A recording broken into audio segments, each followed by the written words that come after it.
So sometimes you have a logo that is in black and white and you need to put it on various backgrounds. So let's say in here we have,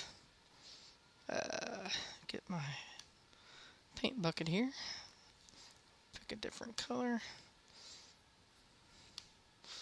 So I got the background, and obviously you see I've stroked everything with a white stroke, so it can go in different colors and be a little bit versatile. But sometimes, like, you want that white to go away.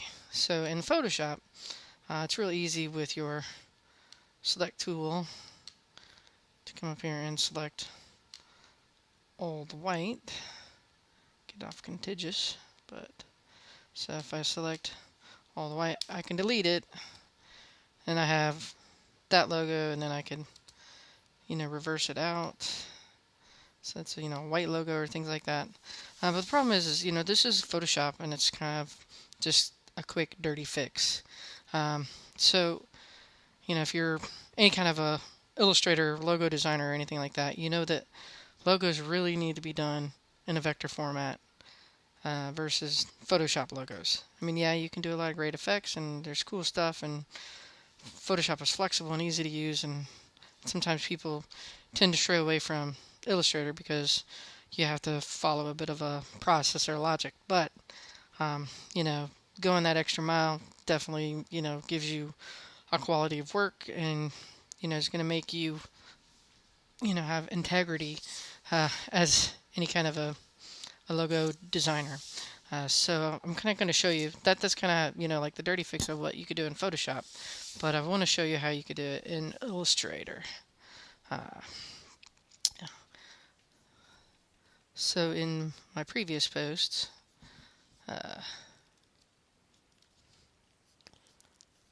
I was talking about pathfinders and all the cool things that you can do with that, and I'm going to kind of try to show you on here.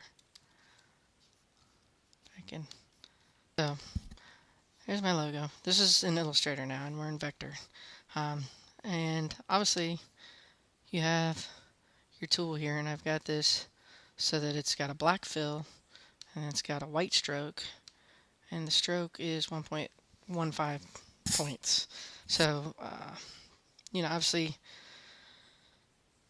this I could bring into Photoshop and it's fine, but if I wanted to have it reversed out so that it's doesn't have a stroke and it's clear, then I want to do it in Illustrator and kind of end up kind of like what I have here, where there is no stroke and it's reversed out. So I'm going to try to show you how I would do that.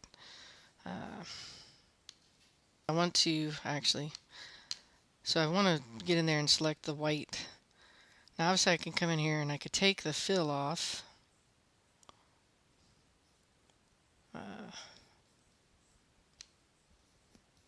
Come in here on the white and do like that, but if I move this shape, or if there's anything behind it, it's going to show through. So what I would like to do is just select all the white. So I'll just bring this into a new document.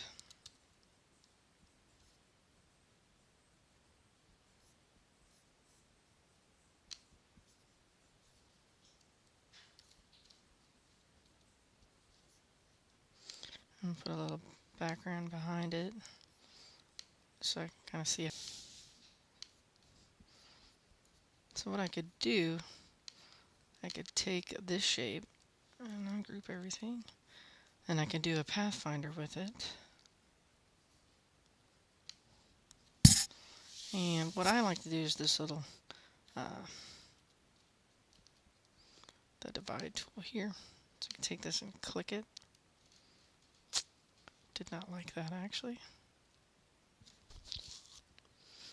So I did like that, and I kind of like wanted to apply strokes and do funky stuff. So what I would first do is go into Object and Expand Experience. This is like a very helpful tool because it can kind of separate your strokes and your fills so that they're each independent things as well, as opposed to being kind of interconnected.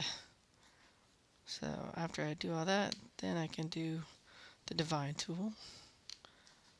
Then I can come in and select the white that I want, and then I will do a select and the same fill color. I got all the white, and I should deplete it, and there I go. I got exactly the shape that I want, and now there's no halo. And then I can take this shape and I can make it white if I want to. Oh, there's a little extra pot that I need to delete that out. And of course, so it when I did that divide tool, it kind of got inside the letters too, so I have to delete these parts out too. But the beauty of doing it this way is that it's still completely vector, and it's not raster, which is kind of ideally nice. So I got a little bit of this swoosh coming in behind here, so I don't want to delete that one. Just want to delete that. That's from the inside of the E.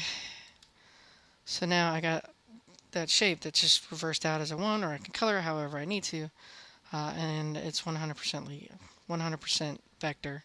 And then if I wanted to, I could delete this out. I can save it. I'll just do logo test on my desktop so we can get to it. Okay.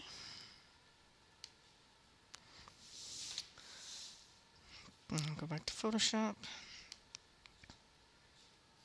So I have that shape, but if you see I did it in Photoshop, and it can get kind of dirty and messy, like kind of here didn't fill out so great, and it kind of filled in some of these stuff. It's not very crisp because it's pixel based.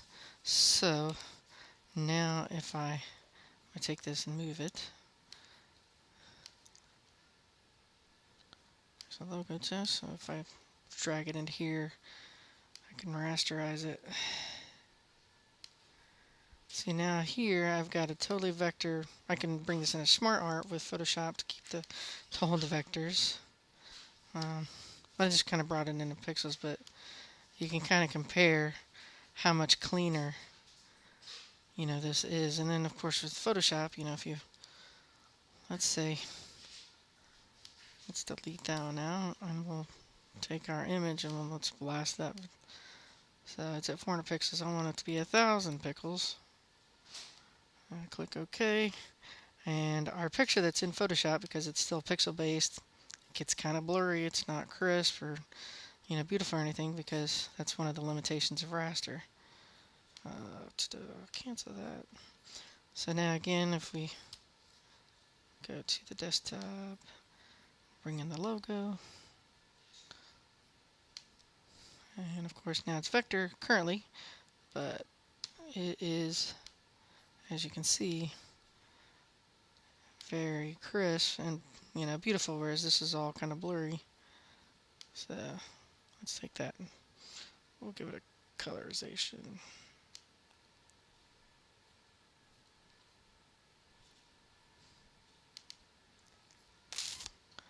Color overlay.